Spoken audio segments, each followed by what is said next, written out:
Nageenyi Rabbii guddaa isin biratti haa jiraatu yooyyaa jedheetiin jira. Oolmaa ooltii bultiin akkam kabajamtoota ulfoo kanneen YouTube chaanalii keenya haaraa taatan subscribe gochuun maatii keenyatti dabalama. YouTube keenya dubbe TikTokii kan argattan yoo ta'u gamanumaan like do it akkasumas follow taasisuu hin dagatina. Kanneen copy link hin godhin ammas copy link keessan nu heddummeessaa isiniin jennaati. Oduuwwan keenya guyyaa 41ffaa lola bahaa giddu galeessa miidiyaaleen addunyaa 18 amma kallattiidhaan breaking news jedhan maaltu tahe eeyyeen kabajamtoota hordoftoota keenya dahoon Israa'eloota kan isheen abdattu hunda caalaa misaa'iliidhaan rukutamuun dhagahame.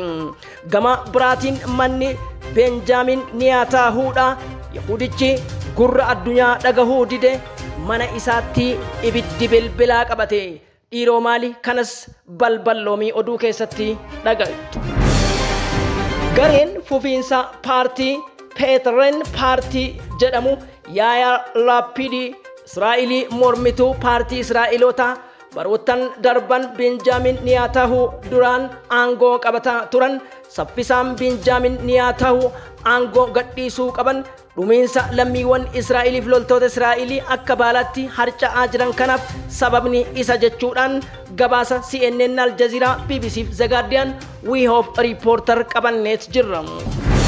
Tasniin miidiyaan Iraanii gabaasa addaatiin gadi bahee dhibbantaan 36 jibbiinsa dippiloomaasiif kufiinsa diinagdee United States of American mudachuu akkasumas 58 dhibbantaa gulantaa diinagdeetiin Israa'el addunyaarraa gadi bu'uu fi gama biraatiin Vladimir Putin pirezidaantiin Raashiyaa loltoota 60,000 daangaa Siiriyaa cabsuun loltoota Ameerikaatti shakakakak yoo jedhan ammoo BBC'n maal dubbisaatii jira. Haleellaa gumaa baafannaa Jaappaan warri Nagasaakiidha lafaa ol ka'e. Dubbiin GDP Chaayinaadhaa dheengadda Joon Baayidanii wal arganii deebi'an ammoo iccitiin tokko Joon Baayidanii deebi'an.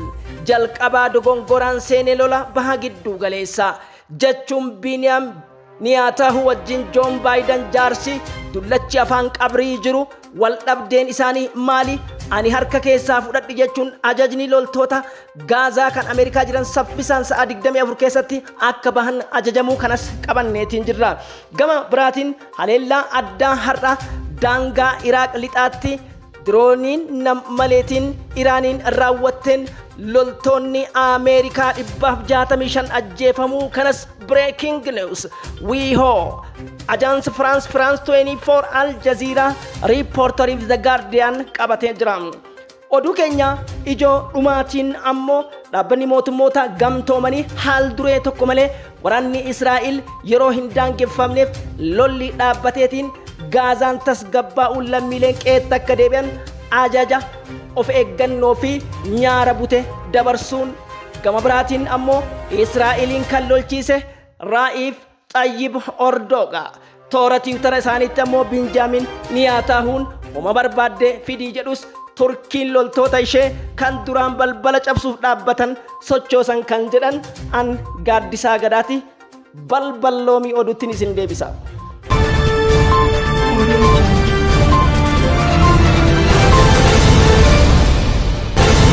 Addunyaa guutuu kan raajeesse dahoon Israa'eloota Ameerikaa dachee samii gaditti abdattu dahoon tika misaa'ilota Iron Dome misaa'ila barbaade balastikii fi kiruus misaa'ilii hawaarratti barbadeessu har'a rukutamee belbalaachaa jiraachuun beekame. Kunis akka lakkoofsa biyya keenyaa har'a sa'aatii 7tti ta'e jechuun sa'aatiiwwan muraasa dura jechuudha. Miidiyaan wal harkaa fuudhanii gabaasan. Misaa'ilaan maaltu rukute?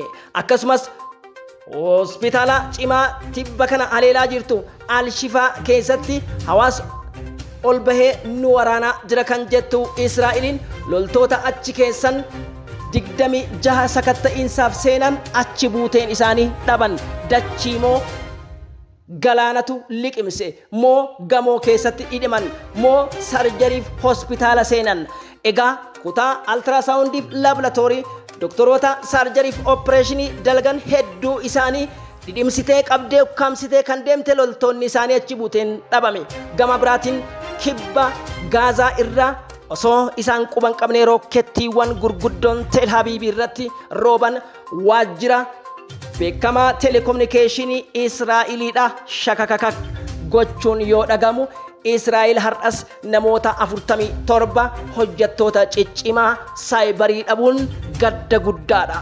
Kanas CNN, Al Jazeera fi The Guardian Al Arabiyaa.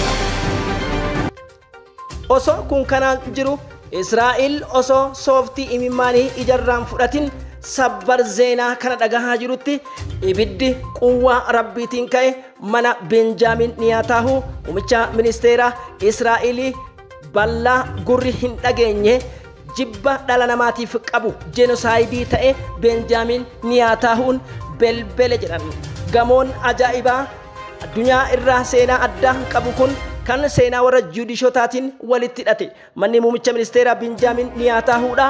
Ibiddi guddaan belbele miidiyaaleen wal harkaa fuudhaniit gabaasuu irratti argamu. Kanas jala buunee hordofna. Gareen fufiinsa paartii Paatriin paartii jedhamu kan hoggana Yaayir Laapid yookiin Mr. Laapidiin durfamu muummichi ministeera Benjaamin Niyaataahu saffisaan aangoo isaa akka gadhiisu gaafatan. Dhumiinsa lammiilee Israa'elii 1,400 fi kanneen 237 ta'an butamanii fi loltoota 900 ol achi keessatti dhumanii fi kanarra ugguramaniif qabeenya bade hundaaf diinagdee Israa'elii 58 jibbiinsa dhibbantaa biyyoota hariiroo qabdu irraa 72 oliin jibbamteef itti gaafatamaan Benjaamin Niyaataahuudha. Gaafa inni aangootti dhufu Israa'el addunyaarraa maappiirraa haqamuu dandeesse waan taateef saffisaan paartiin mormitoota wal ga'uun nama kana ofirraa darban yoo jedhan parastamooliin Joon Baayiden isaan fayyaduu hin dandeenye. Akka Al Jazeeraan gabaasetti GDP'n pirezidaantiin Chaayinaa tibba kana United States of America White House'itti kan simataman dubbii lola baha gidduu galeessaa irratti iccitiin jaarsa dullacha afaan qabrii jiru Joon Baayideniidha. Maali kan jedhus miidiyaaleen harkaa baasan. Gaaffii Fox News, CNN akkasumas Hindustan Times fi Reuters wal harkaa fuudhanii gabaasaniin miidiyaaleen 100 oli maayikii jala yoo qaban jaarsi waan dubbatu dhabeedhan. Gariin inuma toora haadha manaa isaa jazbeet haasa'a yoo jedhan dhimma kanaan wal qabsiisee Be Taker Mr. Niyaataahu kan jedhu sagaleen harkaa bahuun miidiyaalee irra deema. Toora Tiwutaraa irratti Free Palestinian Group jedhamuun kan ijaarameef namoonni 60,000 irratti hirmaatan irratti salphinni isaa kun gadi bahuu miidiyaaleen gurguddoon harkaa fuudhanii. Dheengadda ani sodaadhe jedhe Anthony Blinken muummichi dantaa ministeera haajaa alaa Ameerikaadha. Israa'el garuu ofii ibidda qabsiiste amma ammoo addunyaa dhaga'uu qabdiidhanis jarattiin namicha dhaga'uu miti ofiiyyuu warra waaqa hin beeknedha. Tasniim miidiyaan Iraanii beekamaan ammoo waan adda gadi baase. Al Jazeeraan Tasniim miidiyaa Press TV wabeeffachuudhaan wiihoo wabii godhachuun akka haasa'aa jirutti loltoonni Iraanii tarkaanfii cimaa gara dhiha Iraaqii irratti fudhataniin haleellaa gurguddoo gaggeessaniin loltoonni Ameerikaa shakakam jedhan. Gama biraatiin daangaa Sooriyaa cabsuun waraanni 60,000 Mr. Vladimir Putin pirezidaantii Raashiyaa gaggeessaniin kanaan booda qorsi United States burjaajii siyaasaa osoo hin ta'in burjaajii meeshaa teekinooloojii fi likkitti galchuu yoo jedhan Jaapaan ammoo if eeggannaa akka godhan Chaayinaan akeekkachiifte. Chaayinaan Taayiwaan weeraruuf guyyaa 3 hafe jechuun miidiyaan CGTN gabaase. Gama biraatiin addunyaan jibbiinsa dippiloomaasii fi hariiroo sabquunnamtii alaa dhibbantaa 36 United States gadi bu'u manni marii kaangirensii Ameerikaa yoo ibsu jibbiinsa diinagdee sadarkaa gadi bu'aa Ameerikaan warra boba'aa yookiin Oil International Company biyyoota Arabaa irraa fudhattuun tibba kana qoqqobbii isaan kaaniin yaaddoo keessa kan seente yoo ta'u dhibbantaa 58 hariiroo dippiloomaasii dhabuun beekamaadha. Humni Shi'aa Al-Shi'aa jedhamu kan Yamaniidha har'as haleellaa raawwateen kaaba galoo galaanaa humna Iron Domeedhaan raadaroota gurguddoo Israa'el barbadeessuu fi kaambii mooraa waraanaa fi tika biyyoolessaa Israa'el kan daangaa Masrii wajjin qooddattu irratti dhukkee irraa kaasuun beekame. Kanas breaking newsiin Rooyitertu gabaase. Rooyiter qofa osoo hin ta'in Al Arabiyaan afaan Arabaa akka gabaasaa jirutti balaan addunyaan sodaatte deebite jedhan. Dheengadduma muummee ministeera Israa'elii fi ministeerri nageenya hawaasummaa lammiilee Ispeeniidha hariiroo imbaasii Israa'eliif biyya Israa'el wajjin qabnu jechuun dubbachuu gabaasuun keenya ni yaadatama. Har'a immoo Ispeen imbaasii Israa'elii cufee akka bahu sa'a 24 keessatti ajaja dabarsuun dhukkuba Israa'elitti bu'e kan dawaa hin qabne ta'e. Ispeen dabalatee biyyoonni Awurooppaa kan Israa'el irratti jibba labsan 48 gahuun dhagahame.